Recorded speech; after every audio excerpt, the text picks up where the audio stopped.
A very good evening to all of you.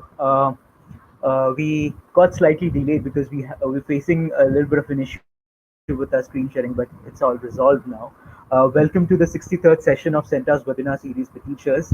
Uh, for those of you, those of you who've been attending the webinar series regularly would recall that sometime in March we had done a session where we had picked up a few questions, from different center assessments related to the English language paper, and we tried to of course answer those questions, but also at the same time we try to understand what's the correct answer and why it is the correct answer and why the other options are incorrect.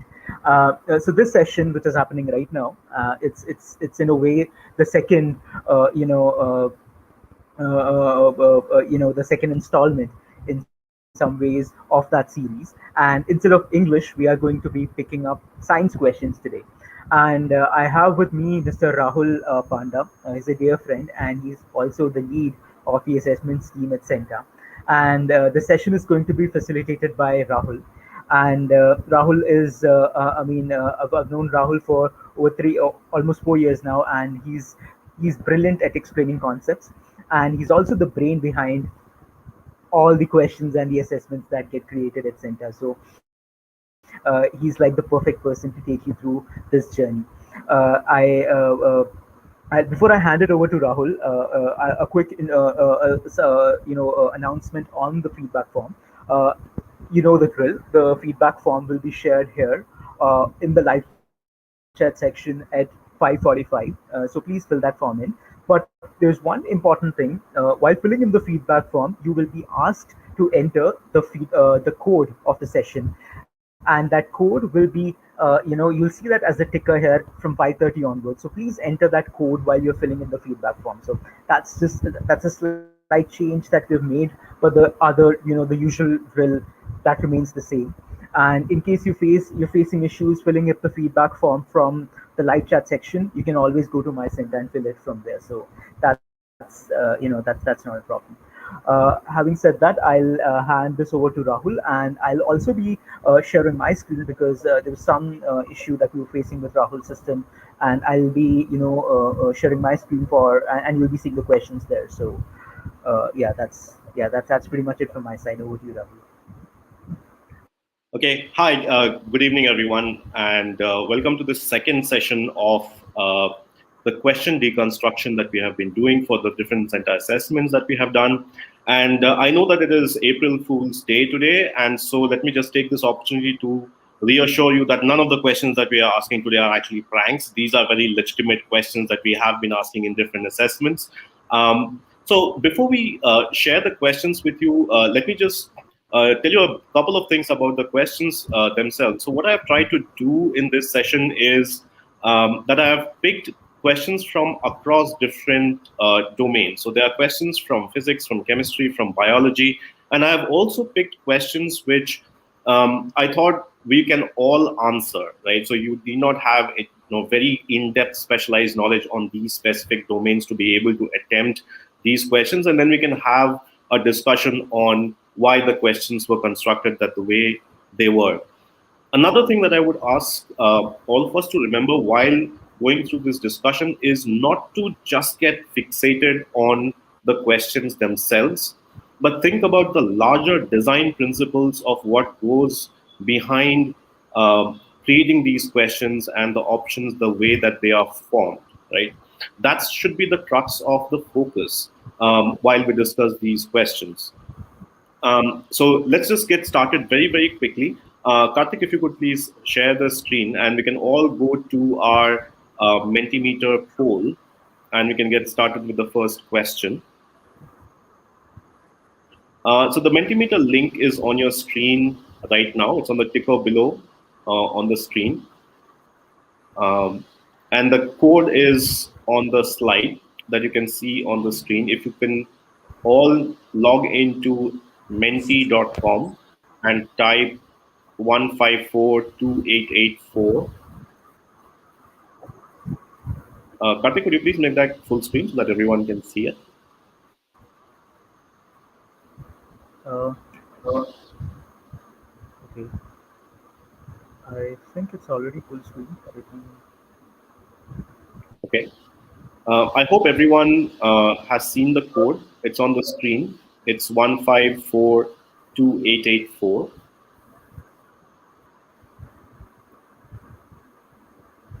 Is this a different code? It's 1542884. No, the code on the ticker below is different. So we need to clarify what the code is. The code in the ticker below is a different one.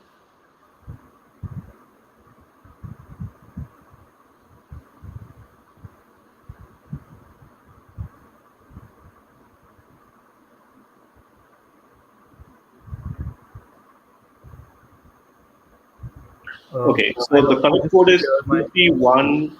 Yeah, the correct code is 3312742. Please use this code on the screen right now.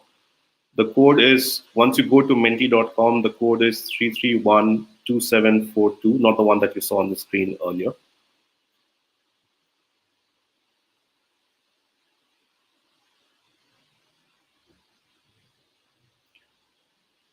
Uh, so, ma'am, the site is menti.com. It's on your screen. And the code is 3312742.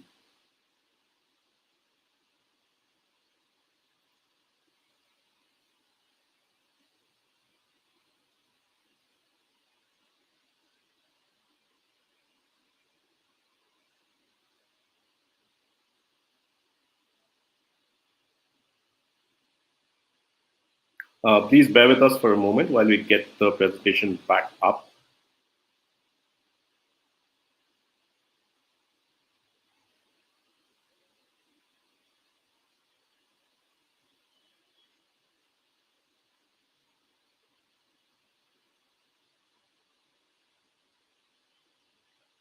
Okay. Karthik, I think we should just go back and let everyone log in. Uh, so the code is 3312742. And the first question is from biology. It's a pretty easy question, in fact. You can all see the question on the screen now. The question simply is, which of the following bodily functions produces heat? And the four options are breathing, respiration, perspiration, and excretion.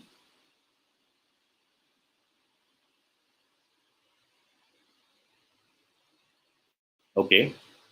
The option splits that I'm seeing is breathing 9%, respiration 63%, perspiration 20%, excretion 8%. Okay.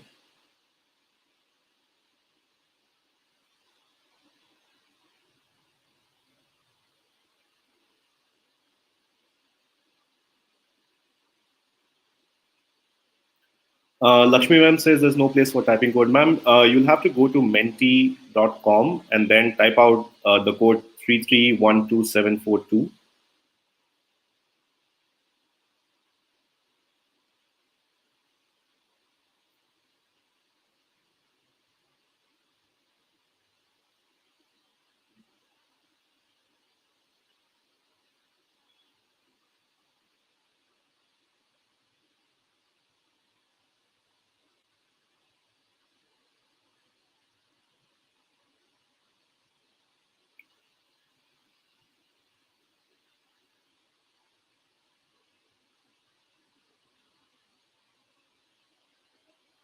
Okay, so there are some who have been typing out the answers on the chat box. If possible, we would really request you to go to menti.com and plug in your answers there. You can select an option.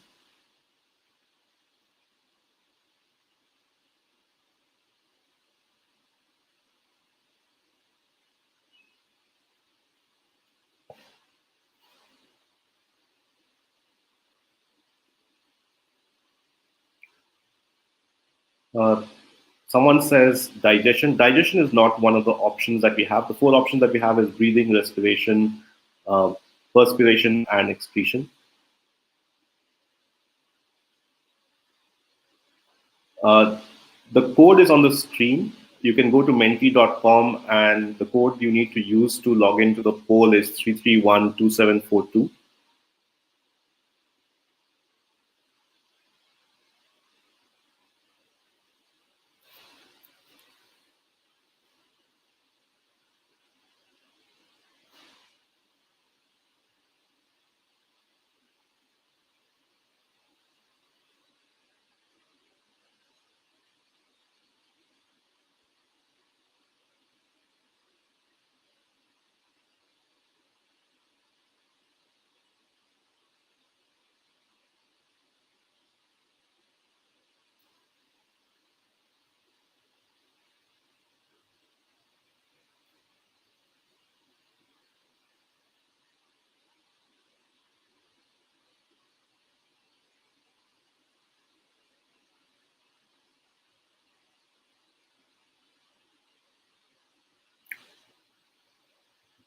Okay, I hope everybody has got the chance to answer the question.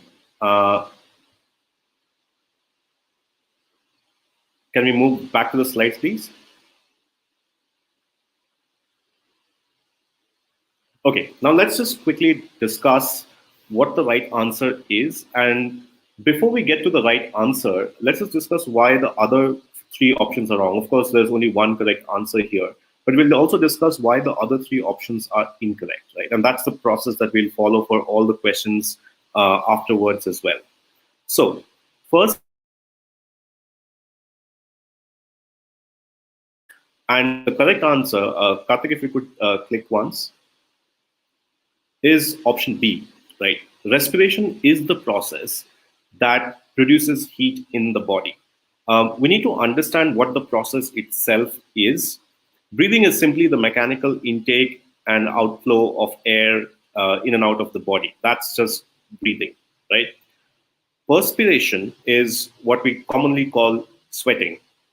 Perspiration, in fact, does not cause the body to heat up. Perspiration helps the body to cool down, right? So there's a very common thing where you teach kids, you say, and the sweat then evaporates, and that cools the body down. So perspiration does not cause the body to heat up, and then also excretion takes heat away from the body, right? It does not produce heat in the body. The only process among these four that does is respiration, simply because respiration is the metabolic breakdown of food in your cells, which produces the heat. Okay, so that's why that is the right answer. Can we have the next question quickly, please? Next slide. Okay, this one is from secondary physics, and the theme is mechanics. The question simply is, a traffic police investigating a road accident between a car and a truck finds that the car is severely damaged, but the truck is not. Which of the following inferences can the traffic police draw? And these are your four options. The truck had greater momentum than the car had greater momentum than the truck, both had similar momentum, there is insufficient data to infer momentum. Okay. Once again, you can go back to menti.com using the same code and start answering the question there. Since there isn't enough space on the screen, we have put the context of the question in the ticker. So there's a traffic police who's investigating a road accident between a car and a truck, and he finds that the car is severely damaged, but the truck is not. Which of the following inference can the traffic police draw?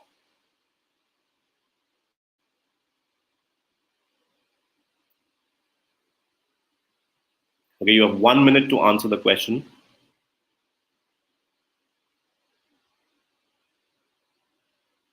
I see a lot of A's and B's on the chat box here. It'd be great if you could go to the poll and select one of the options. You need to go to menti.com and use the code on the screen. That's 3312742. So far, I see the majority of the people choosing option A, saying the truck had greater momentum. There's a considerable number saying the car had greater momentum. There's a lesser percentage saying both had similar momentum.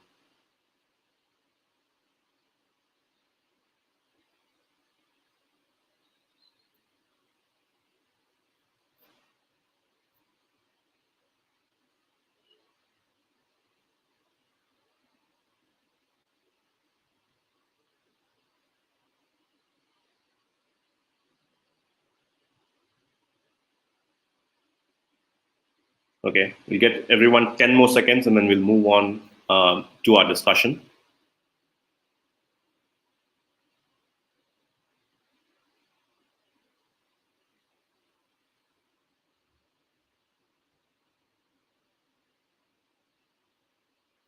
Okay, so it looks like the majority of the people here, by about 13% more, or 13 in number more, think that the truck had a greater momentum than the car. A lesser number than that think that the car had a greater momentum, and a very small percentage think both had similar momentum.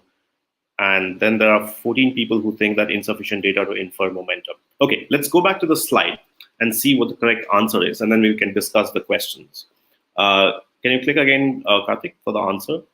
So the correct answer to this question is, Karthik, can you click again, please?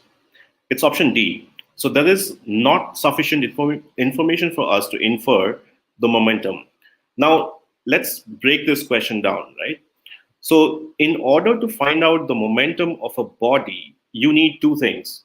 One is you need the mass of the body, and the second is you need the velocity of the body. The momentum is a product of the mass and the velocity, right? Now, regardless of how these two vehicles were moving, right, they could have met with an accident, and it says that the car is severely damaged, right? But there is no way for us to know whether the car was moving really fast, or the truck was moving really slow, or the truck was moving really fast. None of those things are known to us. Because it is not known, yes, of course, the truck is likely to have a greater mass than the car. That is absolutely true. And I suppose that is why a lot of people chose the truck had greater momentum, because the truck has greater mass. But there's no way for us to tell what the momentum was because the velocity is not known, right?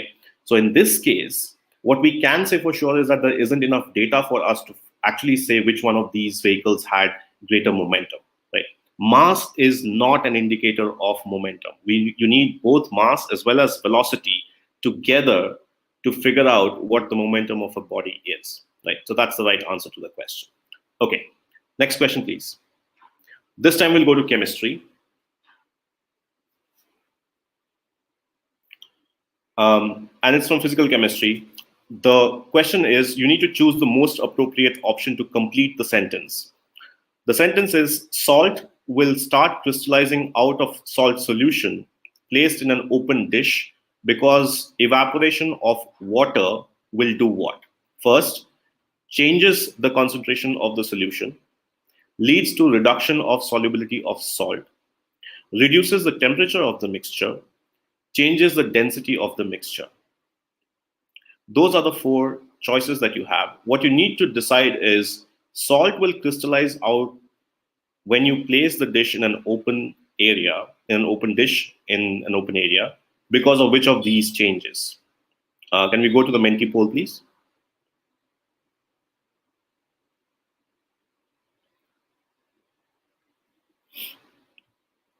Okay, interesting. I see a fair distribution of responses among all four.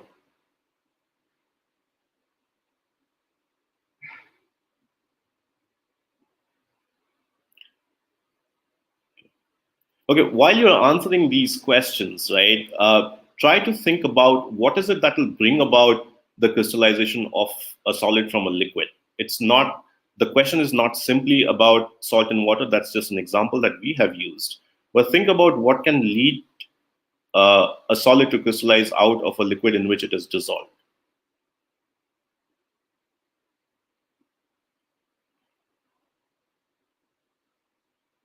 Okay, very interesting splits.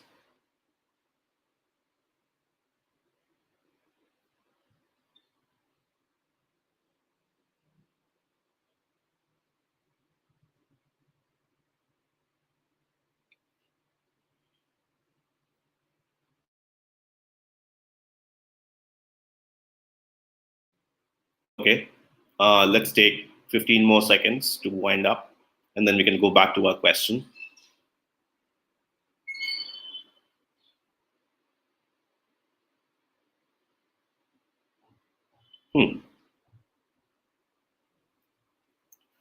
So far, I see that the majority has chosen option A, that it changes the concentration of the solution. A close second is option D, changes the density of the solution. And options B and C so far have an equal split.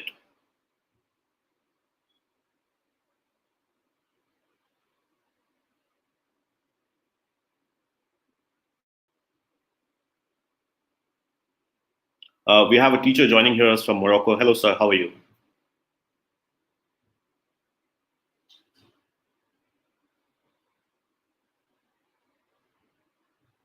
Okay, let's see what the answer is. Okay, so we see that there's a fairly, equal distribution of choices among A, B, C, and D. Let's see what the correct answer is first, and then we'll discuss why the wrong answers are the wrong answers, right? So the correct response is A, that is, it changes the concentration of the solution, because as the water evaporates, there's less of the solvent, more of the solute, and it reaches a point where the solvent can no longer hold the solute, which is salt, right? So it will come to a point when the solvent can no longer hold the solute, and it is at that point of concentration that the salt will begin to crystallize out of the solution, right? Not all of it will crystallize out at the same time. It will crystallize out gradually because water will take time to evaporate, right? Not all of it evaporates at the same time. So it is that critical point at which the solution or the solute can no longer hold the solute in it, that the salt starts crystallizing out. Now let's look at the other uh, options really, really closely, right? Because it's about the concept that we're talking about. So it's not about salt and water, it's about any solute in any solvent, right? This option B says it leads to reduction of solubility of salt, right? That is not true, right? The solubility of salt in water at a particular temperature is fixed. And it is calculated for a specific temperature, right? It's not a general solubility rule that you have, because at different temperature, there is different amounts of salt that you can dissolve in water up to a point. So B is clearly not true. C, it says reduces the temperature of the mixture. Yes, it does. Because evaporation will cause cooling, it reduces the temperature of the mixture, but that is not the reason that leads to the crystallizing out of the salt, right? It is because of the concentration and not generally the temperature. Option D changes the density of the mixture. Yes, it will also change the density of the mixture because less solute and less solvent and more solute will increase the density, and that is why it will reach to a point where it will start crystallizing out, right? But the point to remember here is that what will really, really affect the separating out of the crystals is the overall concentration, right? And that is the key factor here. So while most of the options might seem correct, as it did in this case, and we saw from the splits that a lot of people were choosing each of the different options, there's actually only one right answer, right? So you can't have multiple right answers. Now, one of them could be a contributing factor, and in this case, we saw the two of the wrong options are actually correct. That does happen. However, even though that happens, that is not a contributing factor that leads to the crystallizing out of the salt from the solution, right? And that is the concept that we need to think about when we're looking at these kinds of questions.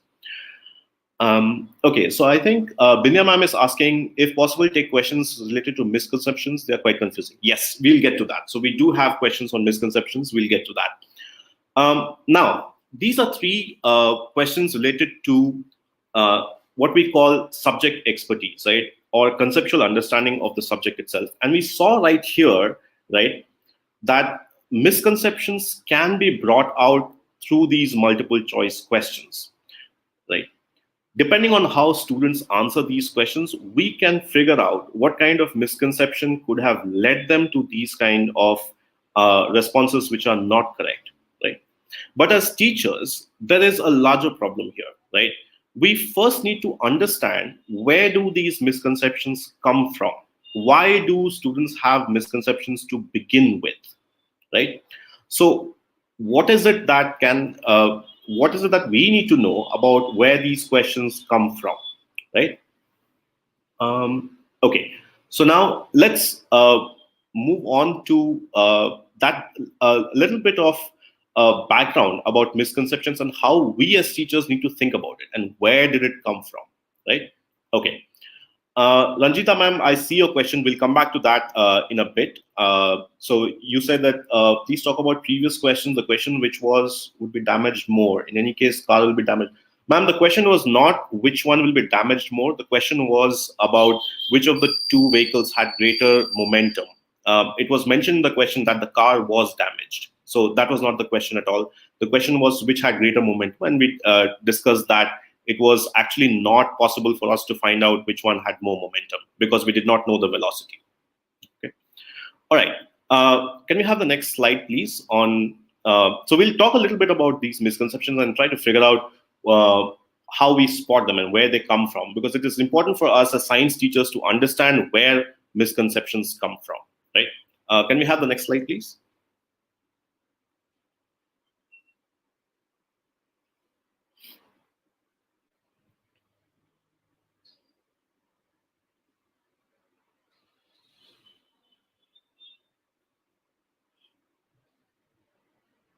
Karthik, can we move to the next slide?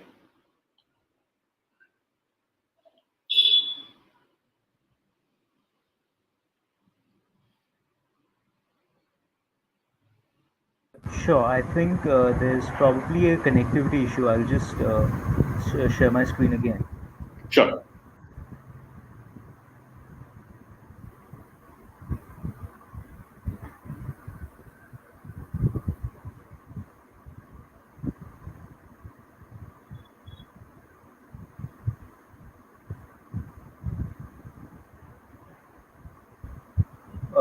Is it visible now? Okay.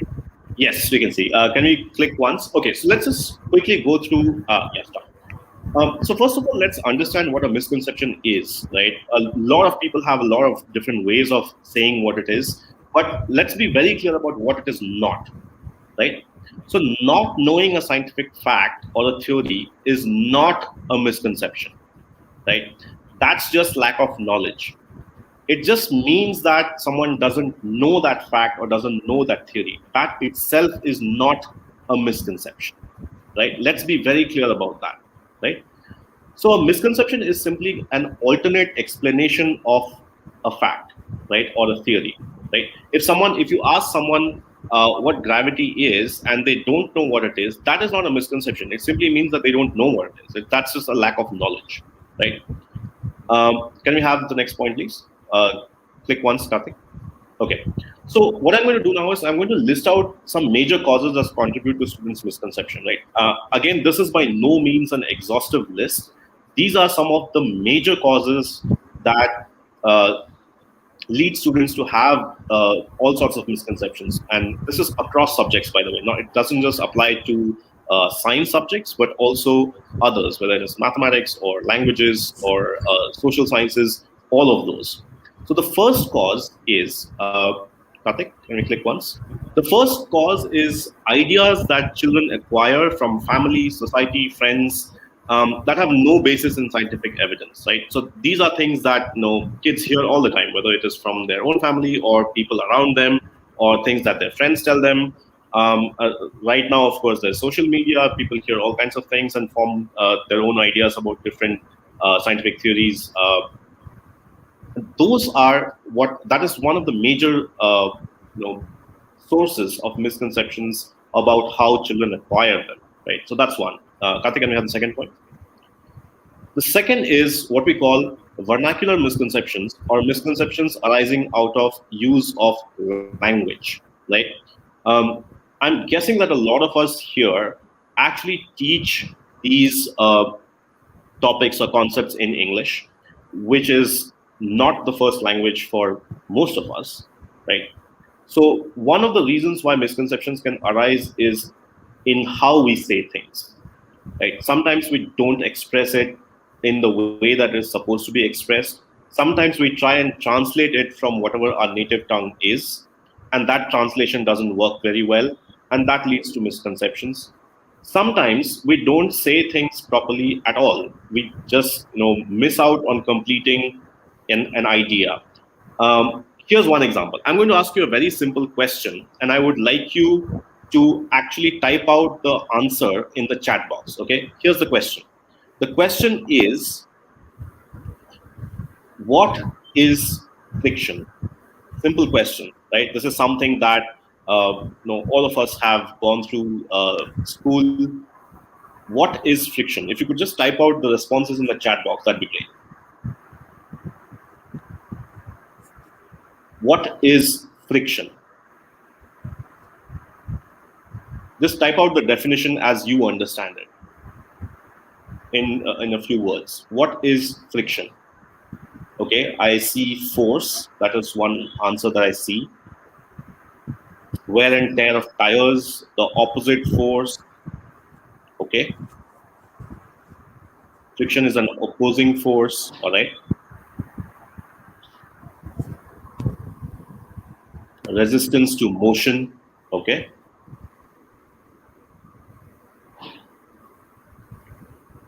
Opposing force of an object in motion, okay? Friction is a self adjusting force, okay? Friction is a resistance to motion of one object moving relative to another, okay? Resistance between two surfaces, okay? All right, so let's just take some of these responses and try and deconstruct it, right? So the idea is to figure out where these misconceptions come from, right? So, and one of the things we said that is because of the use of language. So I see a lot of responses that say that it is an opposing force, right? So when we say it is an opposing force, the follow-up question, the logical next step is what is it opposing and where does it come from, right? Then there are a lot of options I see which says it is opposite force. What is it opposite to, right? What is this force opposite to, right? Is it even a force, right? I see one option that says negative force that opposes motion, right? And here's the thing, and tell me if I'm right. A lot of us, when we were in school, right, the definition of friction that we were probably given is that it is a force that opposes motion, right? That's probably the definition that most of us got. Okay, and I'm validated. Gigi Abraham ma'am actually says friction opposes motion, right? Brilliant. That is the kind of definition that most of us probably were exposed to when we were in school. Now, here's the problem, right? That idea is not correct, right? The idea that friction opposes motion is not correct. It is a misconception, right? And the misconception arises because of the use of language and how we use this language, right? And I'll tell you why that is.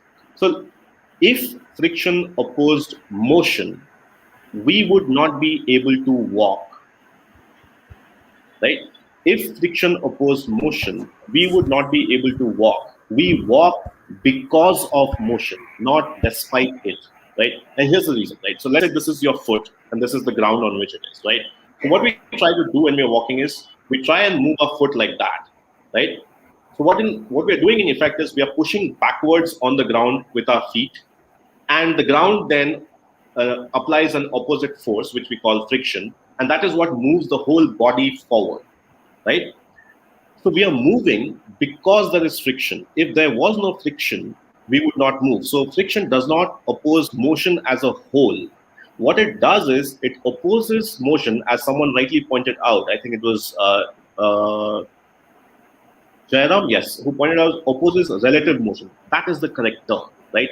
Friction only opposes relative motion. What that means is when you're trying to walk, the friction between the road and your feet is trying to oppose the relative motion between your feet, where the surface of contact touches the road, right, and the road itself, right?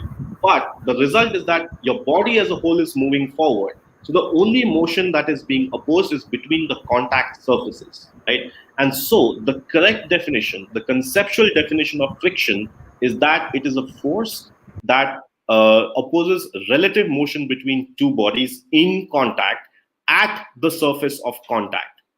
Friction between two bodies does not act on the whole body. It simply acts at the point of contact between the two bodies, right? That's the point. So that's how misconceptions arise, because we don't say things clearly enough, or we are not clear about what is it that we are saying, and we just take an overall definition of what it is and we presume it to be true. That's a major cause of misconception in students, and you can see this across the board. This is just one example, right? Also, one of the things that I see people saying is that friction is resistance to motion. If that is true, then what is inertia? And what is the difference between friction and inertia? If friction is resistance to motion, which we agree, we are also saying that inertia is resistance to motion. So what is the difference between friction and inertia then? Right? So that's a question that I'm going to leave you with, because we have to move on. But I would like you to think deeply about the concept of what friction is, what inertia is, and what differentiates the two. There's in fact a question that we'll come to later about inertia as well. Karthik, can we move to the slides to the next point?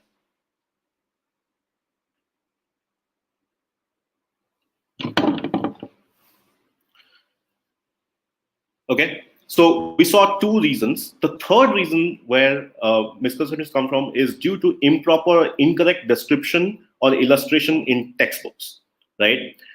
Textbooks are unfortunately, one of the sources of misconceptions that students acquire, right? And this can be seen in various different examples. I'll give you one example, and this is a question that we actually put in one of the questions in the TPO this year. For those of you who may have taken the TPO, I think it was in the middle science paper and also in the secondary physics paper. One of the images, and I'm sure all of you have seen these images in textbooks, is about how the phases of the moon occur, right? So the image that you will see in the textbook is that there'll be the picture of Earth at the center, and then there'll be the different shades of the phases of the moon all around it in a circle, right? So that's a very, very common image which is used in almost every science textbook that you can find, right? That is the image that is used to depict phases of the moon. Now, that image is deeply problematic, right? It is not an accurate description of how phases of the moon occur, right? The only thing it is correct about is how the phases change as the moon goes around the Earth, right? That is the thing that it is correct about.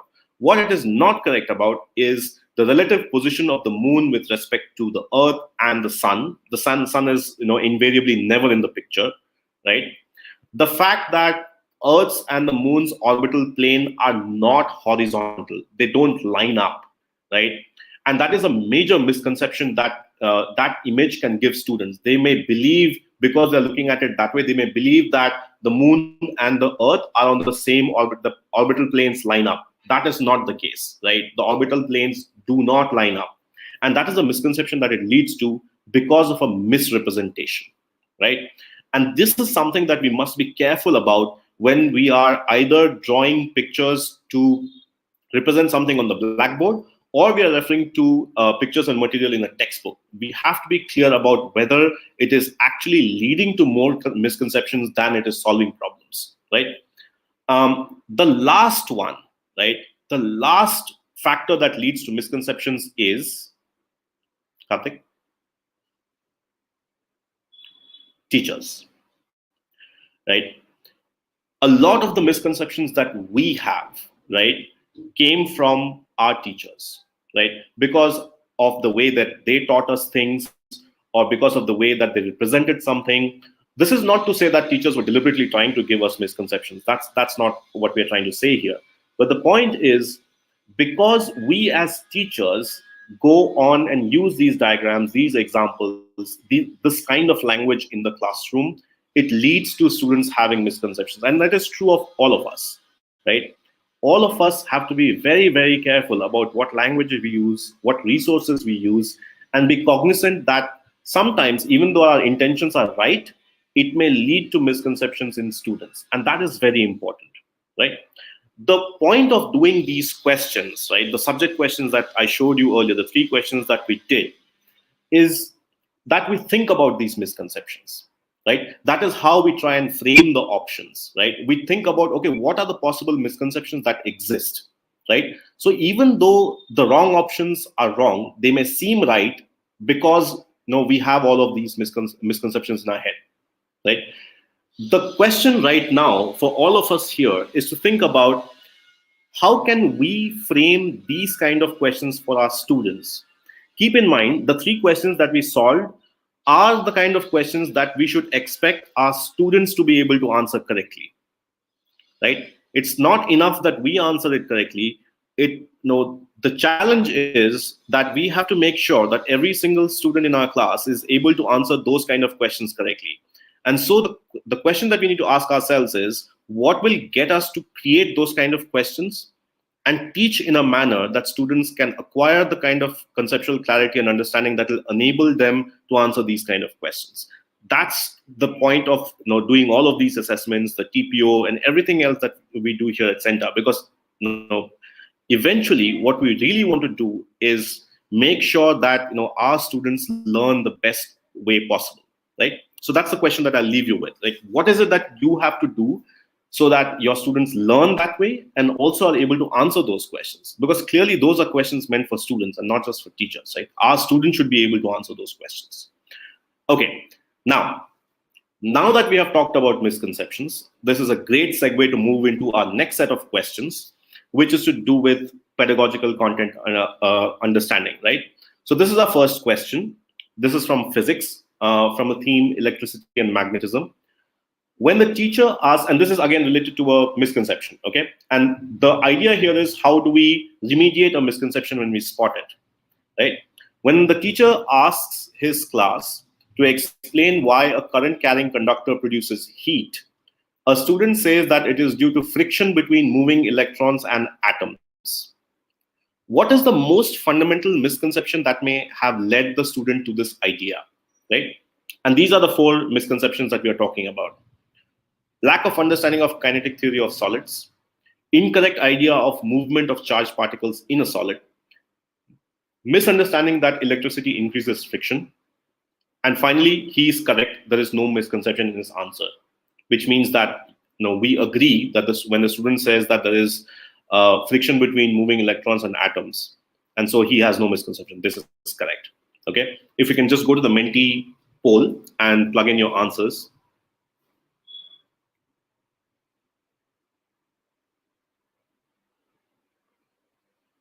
You have the code on the screen. That's 3312742. It's the same one.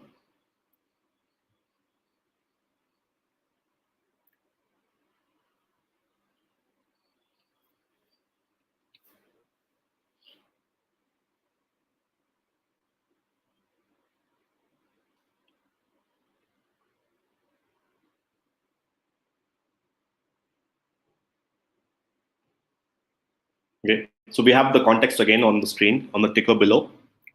So the teacher asks to explain why a current carrying conductor produces heat, and the student says it is due to friction between moving electrons and atoms. Swati ma'am says opposition to relative motion between two surfaces, which is in a sense what he's saying, that it is friction between moving electrons and atoms.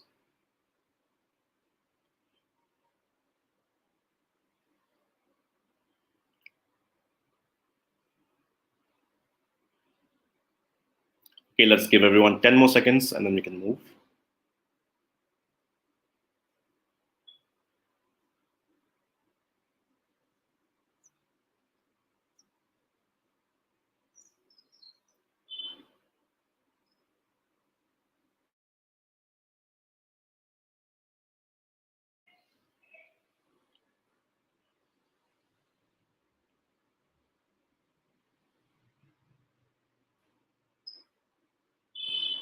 Okay, so we see an overwhelming number of people choosing option B, and there's an equal split between A, C, and D. That's interesting.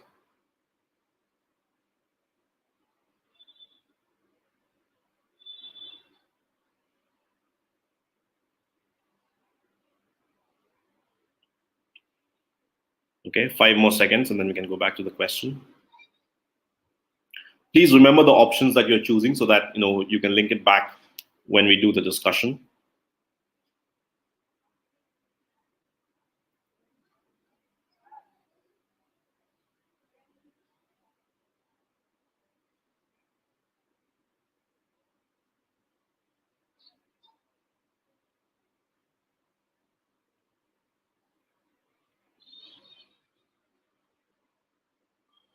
Okay, let's go back to the question.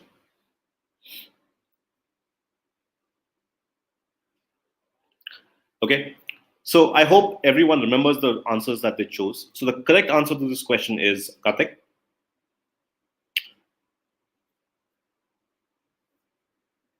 Karthik, if you could just hide the share screen thing, it's coming over the correct answer. Yeah, thanks. Yeah, so the correct answer to this question is that students misunderstanding that electricity increases friction, right?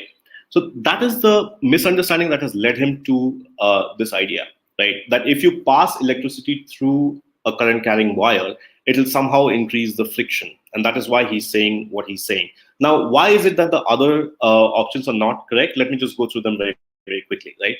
Lack of understanding of kinetic theory of solids. This is not true because he understands the kinetic theory of solids, right? Because he understands that solids are closely packed. The particles in the solid inside the solid are closely packed, right? And they move when excited. So he clearly has an understanding of the kinetic theory of solids.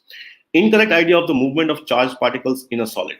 This too is not true because he understands, and the reason why we know this is because he says that there's a friction between moving electrons and the atom, right? So he knows that that charged particles will move inside a current carrying conductor, right? So this is not clearly the reason that has led him to that.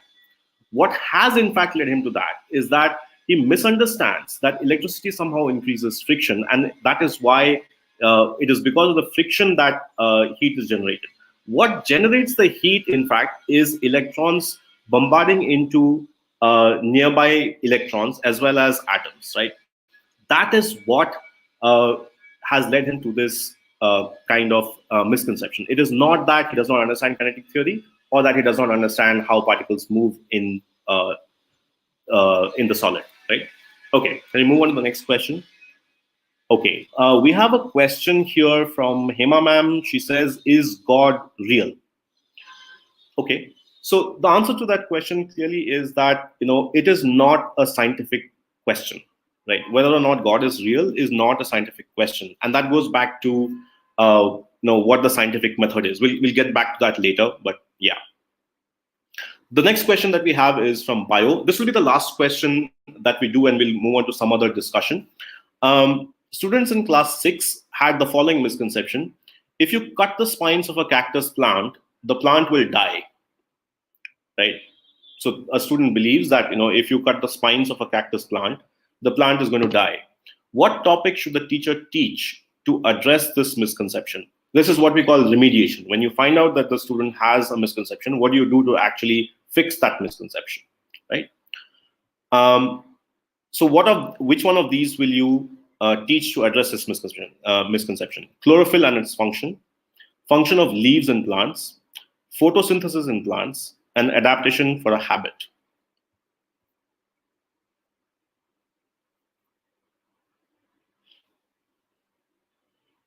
Okay, we see a lot of us choosing adaptation for a habitat. Okay, photosynthesis in plants is the least. The question stem is there on the ticker below. If you cut the spines of a cactus plant, the plant will die. What should the teacher teach to address this misconception?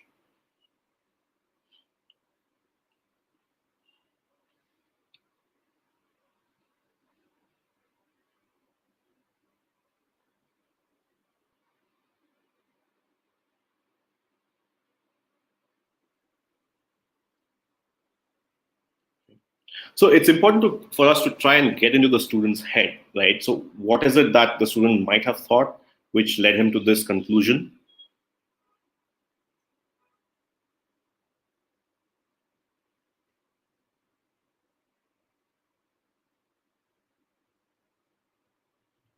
Okay, a large number of people say it is to do with adaptation for a habitat. That is what needs to be taught.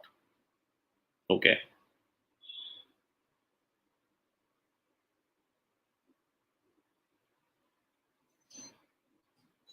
Okay, let's go back to the question. And let's see what the right answer is, right? Karthik, if you can click once more. The correct answer is A, right?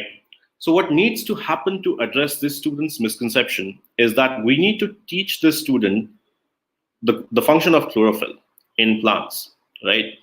Now, why is that true and why are the other answers wrong? One, function of leaves in plants, right? So one is that he clearly knows what the function of leaves in plants are, and that is probably why he says that the plant will die, right? Because he feels that leaves are the prime source of where plants will produce their food. So that's clearly not a misconception that he has. Photosynthesis in plants, he also understands that photosynthesis needs to occur in the plant to produce their food for most plants, and that is how food will be produced, right? So that too is not a misconception that may have led him to that conclusion. Fourth one, which was the overwhelming choice, adaptation for a habitat.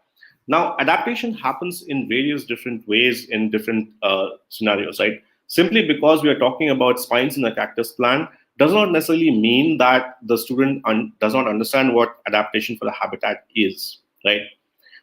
What needs to happen is the students need to understand that the majority of the food production in a cacti, right, or even in other plants, will happen in the parts with chlorophyll, right? Whether, and it's not just the leaves in which the photosynthesis process occurs, right? Parts that have chlorophyll in them, and that's why they appear green, will carry out photosynthesis, right? So the idea that the cactus will die if you pluck the spines because there is lack of food is not correct, right? The adaptation is simply to limit the loss of water through transpiration. That is why the leaves are modified into spines in cacti, right? But that's not the reason why they will die, because the student simply does not understand that even if you pluck spines, the plant can still process food through photosynthesis in the stem. Okay, so the one thing that we need to make clear is here is when we are answering these questions, we should not think about what our students in our class will answer or why they might have that misconception, right? The answer has to be derived from the context of the question itself, right? So it's not about what is it that your students may have said or done in the class, and that is why you choose an option. That's the wrong way of answering these questions, and not just for this particular subject, but for all the questions that we create, right? So when you think about these questions, think about the context that is given in the question, right? And not about what your students may say or do, or what misconception they may have had and why they may have had it. That is not how the questions are created, right? Because we obviously don't know, the misconceptions that your students have and how you have taught them, right? Okay. One last thing that we will discuss is some bigger questions that we need to think about as science teachers, right? Next slide, please, Karthik. Next. Next. Next. Okay. Okay. So now that we have discussed a few questions on subject, we have talked about misconceptions and what it is. What we also need to think about more broadly as science teachers are a few questions that I'm going to leave you with, and I'll tell you why we need to think about these questions, right? First, do my students only learn scientific theories and concepts, or do they also do science? It is important to keep in mind that there's a difference between learning a concept, knowing a theory, and actually doing science. Those two are not the same thing, right? And as science teachers, this is a question that we need to ask ourselves. The next question is somewhat related. Karthik? Do I teach my students to only get the answers to questions right? Or do I also teach them how to ask the right questions, right? So similar, just as someone earlier asked whether God is real or not, right? Now the thing is, that's a great question, right? The follow-up is it a scientific question, right? Are we teaching students how to ask scientific questions? What qualifies as a scientific question and can be investigated using the scientific method, right? That's a very important thing to keep in mind when we go into the classroom. Are we teaching our students simply to get the answers right, focus on writing the correct answer, which is important, but are we also teaching them how to ask the right scientific questions? Next. First, the next question that we have is, who do I consider to be the best students in my science class? Right. So generally what happens is, and even though we deny it, right, we all have our favorite students in the classrooms, right? The point is, and leaving that aside, and we may have favorite students for various different reasons, right? But when we think about students in our science classroom with regard to how they engage with the content in science, what we need to think about is, who do we consider as being the best students in science class? Is it because they submit their assignments on time, they have great handwriting, they draw great diagrams, they answer all the questions that we ask them, they score great marks? who are the best students in the science classroom. And the reason why this is important is because, if you think about most of, who we now call great scientists, they're probably not the brightest students in their classrooms, right? Some of them may have been, but a lot of them weren't, right? So what is it that makes someone a great student in a science classroom, right? That is very, very important. Next question. This is the most important question, and I'll tell you why, right? Do my students focus on knowing the right answers only, or do they know the value of failures in science, right? And the reason why this is important is because there is a lot of focus and emphasis that we give on students getting answers right, right? That's also our focus, and that's quite natural. So when we get a question, right, we are always very, very eager to know what the right answer is, right? And there's nothing wrong with that, of course. We should know what the right answer is. But doing science is not about asking questions and getting answers right, right? If there's anything that the history of science will teach us, it is that it is an iterative process of failures after failures after failures. No one who has ever done something reasonably great in science has not failed. It is not possible, right? Failure is not just no, a product that happens. It is in fact necessary for the advancement of science. Science cannot progress without failures.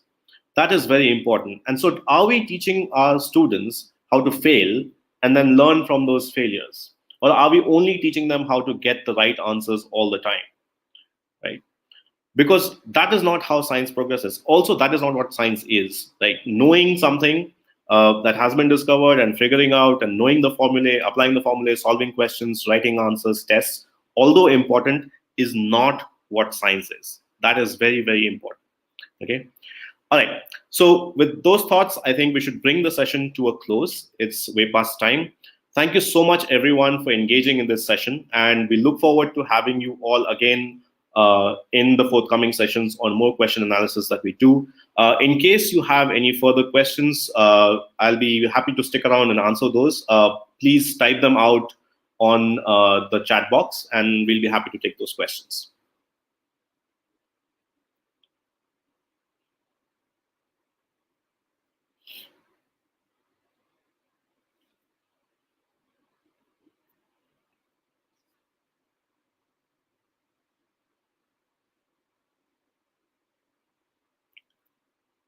Thank you, Veena ma'am. Thank you, Shunali ma'am.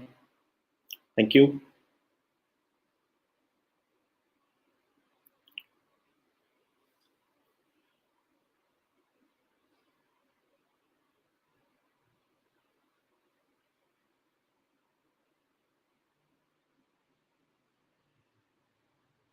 Um, Thank you, Sneha ma'am. Glad that you found it informative. And yes, we will definitely try and keep this up in the forthcoming sessions.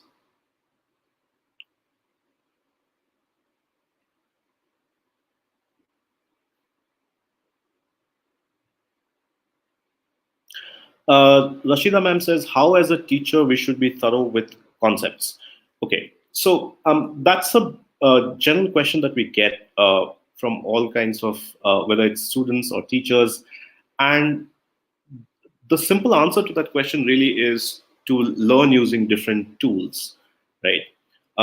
Generally, what happens is we take it for granted that whatever is there in the textbook is enough. But now, of course, we have a lot of resources available online that you can refer to understand concepts in much greater depth than something that was possible, even 5 or 10 years ago. YouTube is a great resource.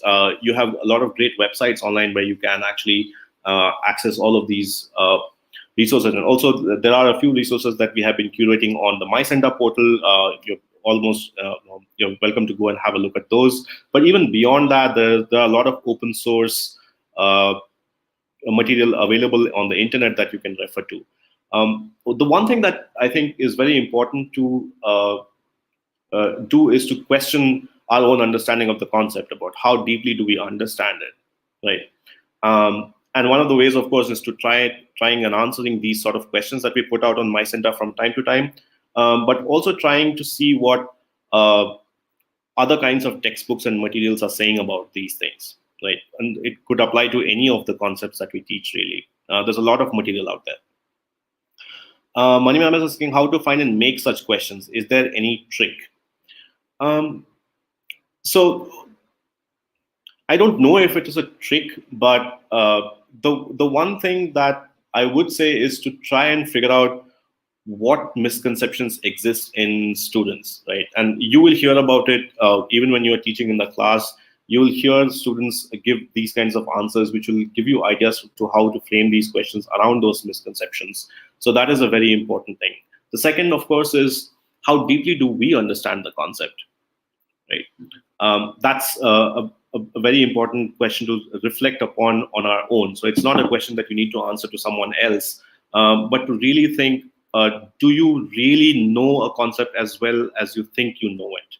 Because a lot of the times we feel that because we have been taught something a certain way, or we think about some things in a certain way, we do know the concept. But it's only when we think about it a little more deeply and ask questions that we figure out that there may be things that we did not consider.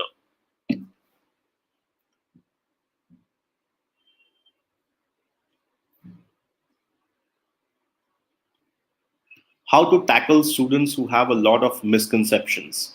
Um, so, Ghazala ma'am, the point is, I think, to first figure out what these misconceptions are, and like we discussed, where these misconceptions come from. Finding out the reason behind these misconceptions exist is very, very important. Unless we know where these misconceptions come from, it becomes very hard to address them. And also making the distinction between what a misconception is and is not. If students don't know something, that is not a misconception.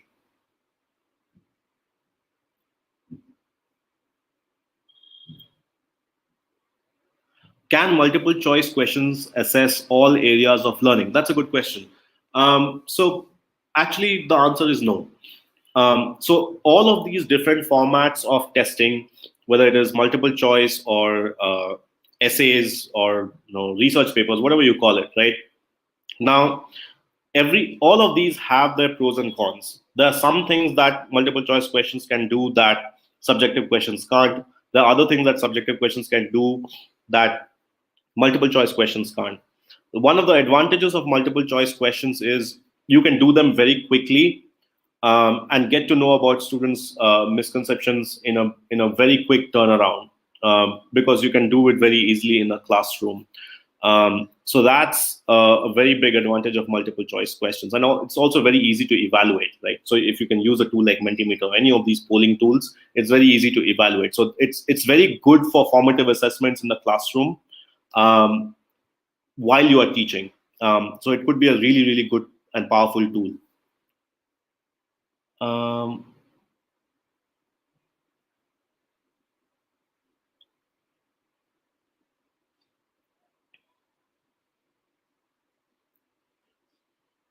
okay, Shalu ma'am is asking how to develop scientific aptitude among students. Um, Again, there's a fair bit of research on this topic as well. One of the things that I which we often wonder is, if you think about how kids learn over the years, right? We spend the first 5 years of children's lives teaching them how to talk, uh, and then they go to school, and then we teach them how to shut up and listen, right? And that's not how curiosity is built, right? One of the ways of building curiosity, and which is quite related to what you perhaps mean by scientific aptitude, is to allow students to be curious and express their curiosity in different ways, which is very important. If we only tell them that there's a certain way of doing something, of answering a question, or doing an experiment, that kills curiosity and also the scientific aptitude. Right? Anyone who has done original work has done it because they were curious about something and did things in a way that no one else had before. Um, so encouraging questioning, teaching students how to ask scientific questions, and encouraging them to do things differently, which may not be in keeping with how we were taught things all the time, is perhaps some of the ways in which we can develop scientific aptitude. And also, like, One thing to think about is if you have kids at home, if you have your own kids, ask yourself what are the kinds of questions that kids are asking. Like, how deep are these questions, and what are they asking, and where are those questions coming from? So that's an important indicator as well. So the depth and quality of questions that students ask, and even our own children ask, is a great indicator of whether or not we're doing a good job.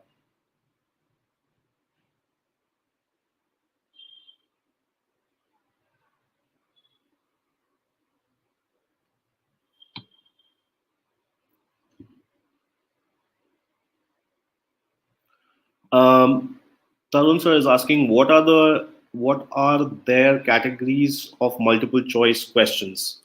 I'm not entirely sure what the question means, but the few different variations on the multiple choice question is, of course, you can only have one correct answer. You have multiple correct answers in the same question.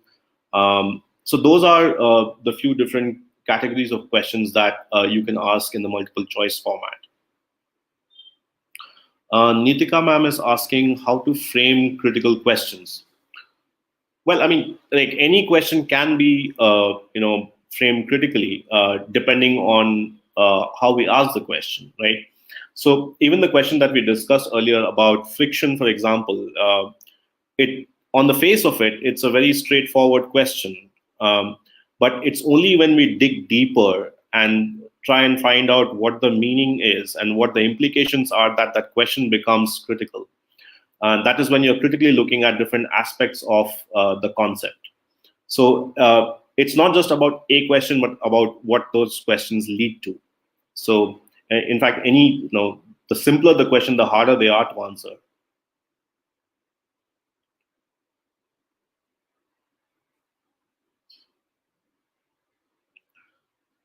So there's a question that we have which says, how as a teacher I can upskill my science knowledge irrespective of which grade I teach. Usually we restrict our knowledge to our grades.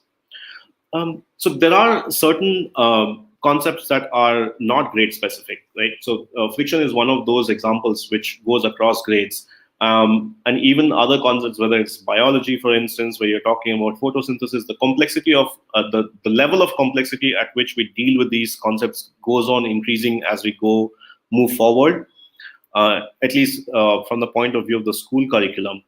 And how can you enhance your skill in science? Well, the only two ways that I know is either you go and do real science, whether it is in a lab or things that you do on your own, and the other way is, of course, to just find out resources online and really read and watch.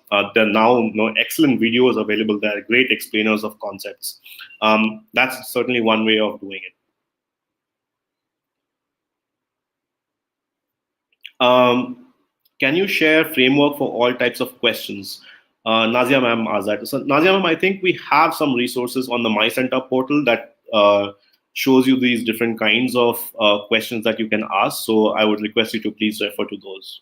And of course, there are other online resources as well. Tarun sir is asking, how can questions given in the textbooks be changed to these kind of questions? I think we need to adapt them, right? So this is not to say that the questions in the textbooks are bad. We can just improve upon them by making minor changes, either taking the question, make them into a multiple choice question, or if it is a subjective question, add an experiment or a more critical element to it that makes students think harder. Instead of asking them simply to reproduce definitions and explanations and textbooks and diagrams, make them really think about the concept and apply it in different ways. And I think that's one way of doing that.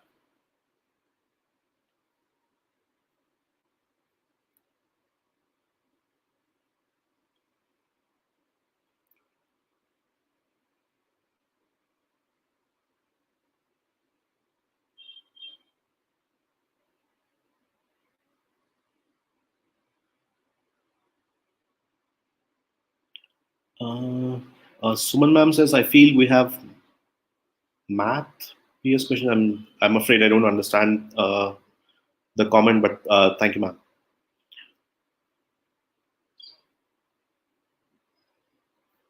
Okay, are there any outstanding questions that I haven't answered?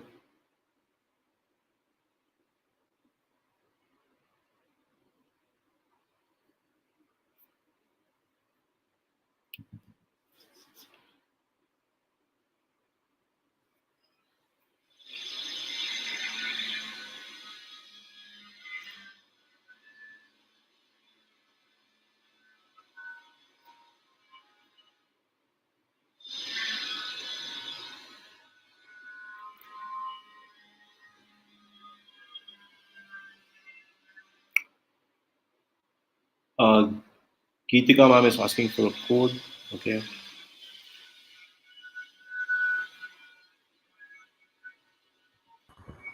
Uh, Thank you, Rahul. Thanks a lot. I think we've covered, all the questions, and I'm not sure if there are further questions. And it's also 15 minutes past six. Thank you so much for this lovely session. We all knew that it was going to be brilliant, and it was indeed. Uh, and we'll be, of course, doing more of these sessions in the coming weeks. Just for everyone who is present here, one session every month, we're gonna pick up a subject, and we will pick up some questions from center assessments on that subject, and try, and as we did today, uh, explore or understand why something is correct and why the other options are incorrect. So we'll be doing this for the other subjects as well. We've done this for English in the month of March. We did it for science today, and in the month of April, or May, I think it would be early May. We'll pick up math as the next subject, and run the same drill there. So that's what the plan is. Uh, Thank you once again for all for joining on this Monday evening, and I'm sure all of you had a very fruitful one and a half hours. So I'm really thankful for that. The next session is actually going to happen on the 5th of April. So it's a special session that's going to happen on Monday, and the registrations for that are going to open up on my center tomorrow. And it's going to be we're going to have a conversation with two very well respected school leaders, and on a very pertinent topic. So we'll be sending you communication on email and SMS on that. So please keep an eye on it, and we'll see you all on Monday. And as always, please like the video, and please share it with your friends and colleagues so that they can also benefit, and also encourage them to join my center and start accessing the daily resources and questions and the webinars and the other things that will make you available on my center. So please go ahead and do that. And thank you once again for your support. And I look forward to seeing all of you once again on Monday from 5 p.m. to 6 p.m. Thank you once again. Thank you. Thank you, everyone.